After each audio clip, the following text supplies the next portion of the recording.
A very warm touch select to all my students out there. Now in this video clip, we'll be starting with the new chapter, that is chapter number 3, and the name of your chapter is New Centers of Power. Now before we move on, let us look at your syllabus. CBSE has made certain changes in this chapter. So here, this is the name of your old chapter and they've changed it into New Centers of Power. Earlier it was Alternative Centers of Power. If you look at the contents over here, you can see that India's changing relations with China, they've removed it. And SARC was earlier in the contemporary South Asia. Now they have moved it in this chapter. They've also added BRICS. And from the individual nations, they've added Russia. China was already there in the old syllabus. They've also added Israel and, of course, India. All right, so we'll be doing each in detail. Now, in order to understand this chapter, we need to go back to history. All right. Now, after Second World War, with the collapse of the Soviet Union or the USSR, US became the superpower, right? And since then, we have been facing the US hegemony. But then the question is, how far will US remain as a superpower? Are there any regional corporations, or in other words, communities of countries, or let's say individual countries who could compete United States and act as a new center of power? So in this chapter, we'll be learning few regional corporations and few individual countries who could be a new center of power. All right, so we're going to cover European Union.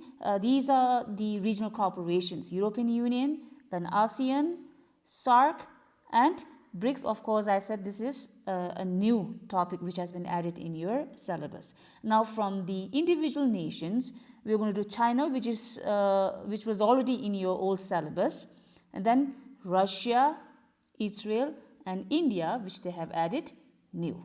Okay. Now, the first question is, what are the objectives of establishing regional organizations, or why are regional organizations formed? What are the reasons for different countries to come together and form an organization? All right. So the reasons are, first, develop regional cooperation. Now, the main reason of creating these regional organizations are for regional cooperation. Okay, they do so that this will create a brotherhood feeling amongst the member states, right? Now, the second reason is to create a balance of power in international politics. When you become a member of a regional corporation, you enjoy equal respect as a member of that corporation, and other countries do not dominate you as well. So, in a way, it creates a balance of power in international politics. And the third reason is to promote regional stability, not only regional stability, but also peace, which is based on rule of law. All right. And fourth reason we have is to create collective security for their member states. Now, this is done so because when you have collective security, it is not only less expensive, but more effective. So this has got a whole lot of advantage. And finally, of course, economic growth. Now, one of the sole aim for the formation of regional organizations is for economic growth, because we all know that in order to develop a country, you need to develop your economy. All right. After having understood the reasons for the formation of these regional organizations, let us do European Union first as a new center of power. Now, in order to understand this, we need to go back to history again. Now, after Second World War, we all know that the Western countries were fully devastated, especially in terms of economy. So now, in order to improve their country, they have got only two options before them.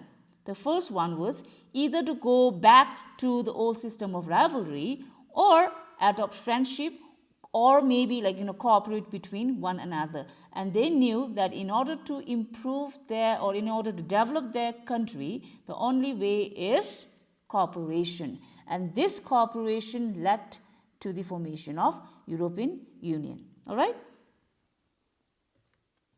So, European Union. Now, what is European Union? European Union is an economic and political union of 27 countries. So there are 27 countries in this corporation, all right? Now, why was European Union established?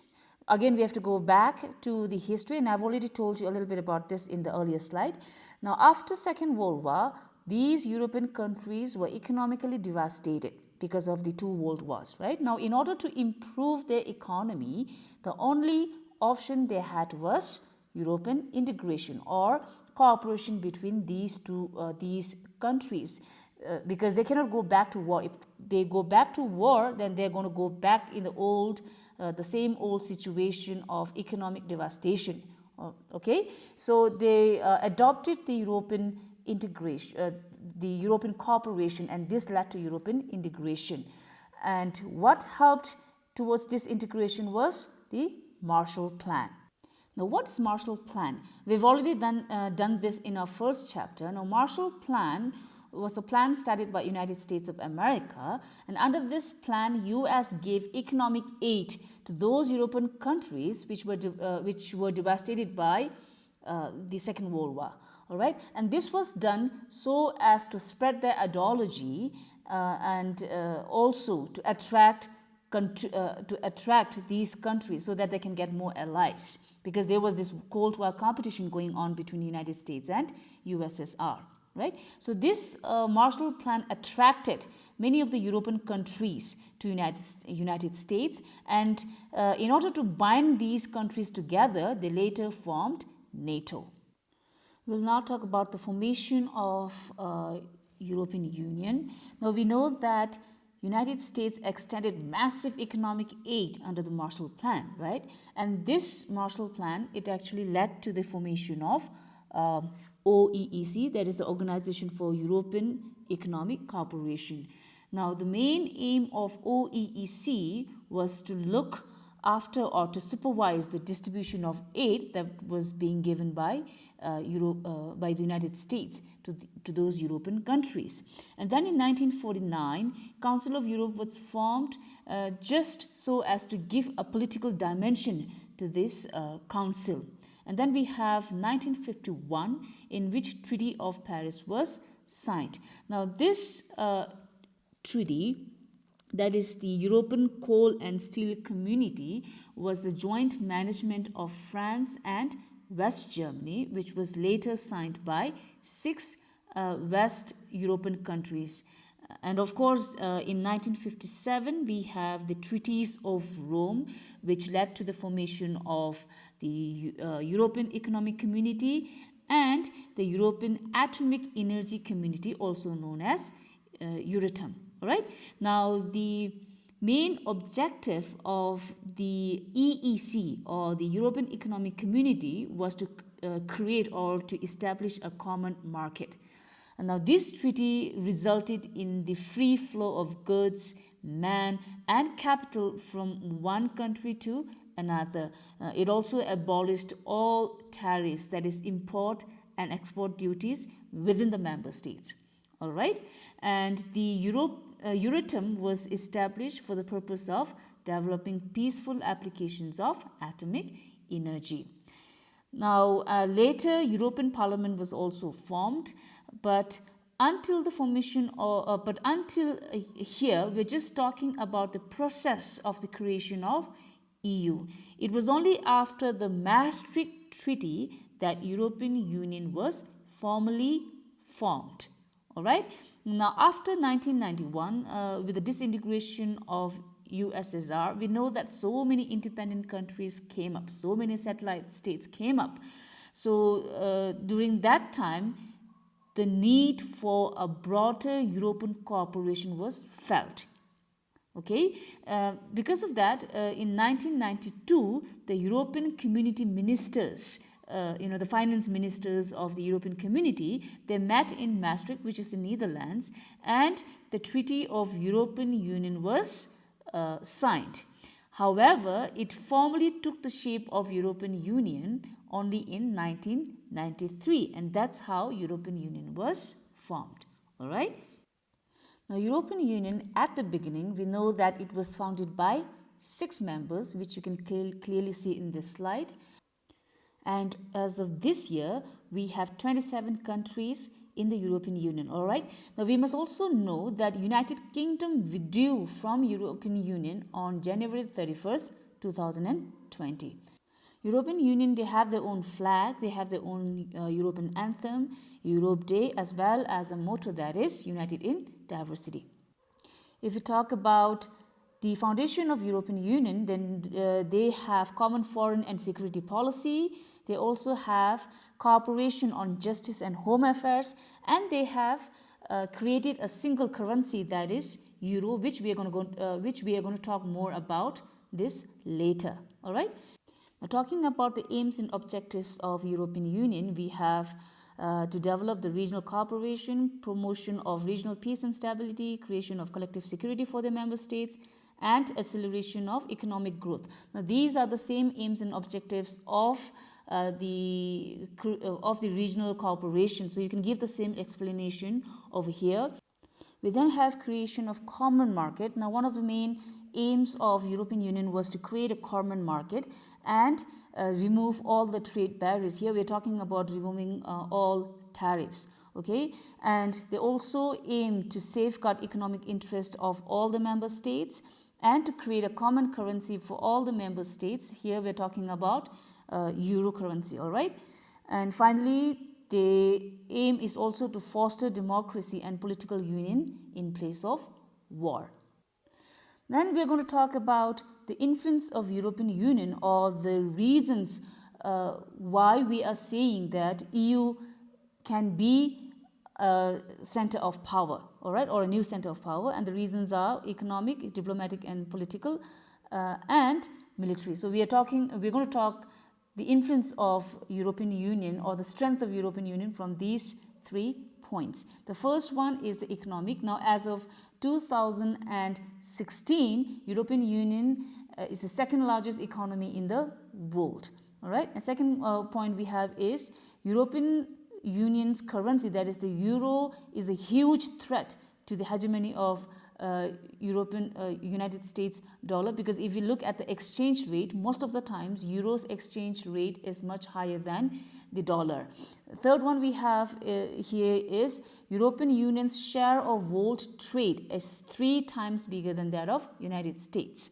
Okay, and then European Union, being economically strong and influential, it has a huge influence on Asia and Africa. And it also plays an important role in the International Economic Organization because it is an important economic bloc. Now, from the diplomatic and political point of view, EU also has a huge influence on world politics. European Union has actively been involved in international politics since 1970s. For example, in 1979, when Soviet Union attacked Afghanistan, European Union at that time imposed economic sanctions against the Soviet Union. Yeah? And the second one we have is important. European Union also has important positions in the United Nations. Now we know that in the United Nations there are 5 permanent members and 10 non-permanent members. Now out of the 5 permanent members, 2 of its members, that is France and Britain, belong to European Union. However, with the withdrawal of Britain from European Union on January 31st to 2020, France is only left as a permanent member of the EU in the United Nations Security Council. Okay, now out of the 10 non-permanent members, 7 of the members belong to European Union. So this enables European Union to influence world politics. Okay. Third reason is they also raise voice against unfair actions. Now, one of the example would be when United States, when they waged war on Iraq in 2003, France and Germany opposed United Nations action against this war. So this shows that the leading powers in Europe, that is the Britain, France, and the EU members, they never miss any opportunity to raise their voice independently of the other. Okay, and finally we have the economic investments, negotiations and diplomacy is much better than military force. For example, the way they deal with China on issues of human rights and environmental degradation is way better than its use of military force or coercion. Okay, so finally we'll talk from the military point of view. Now, in terms of military, European Union has the second largest armed forces. Its defense budget is also second after United States, and it also has the second largest source of space and communication technology. And in terms of arsenal, it also has highly advanced arsenals, and we can also talk from the France point of view, because France is a nuclear power state. Okay. Now, EU also has weaknesses. For example, EU failed in adopting a common constitution. The euro currency is not adopted by every member states. Out of 27 member states, only 19 members they have adopted the euro, and there are 6 non-EU members who have adopted the euro currency. All right. And in terms of Schengen, or the free border policy, again it is not agreed by every member state. For example, only 26 members of European Union, they have accepted the Schengen, and there are again 4 non-European Union members who have accepted this Schengen policy. So you can see that there are so many reservations in European Union. For example, the euro currency and the Schengen policy are not being accepted by few of the European nations, and this act as a weakness. All right, and we also have the doubts on integrationist agenda. Now, the members of European Union has doubts on integrationist agenda. For example, one of the issue is the migration problem that is caused by the recent Arab Spring. We have already discussed this in our earlier chapter. Now, because of this Arab Spring, there are so many migrations that are happening. Now, so many people are migrating into these European countries, and because of the Schengen, it is creating a huge problem to some of the nations, and because of which they are not so happy. Okay. All right, so this is all about European Union. I hope you have understood about the formation of European Union and why it is a possible new center of power. So until I upload my next video on ASEAN, you guys take care and stay safe. Okay, bye-bye.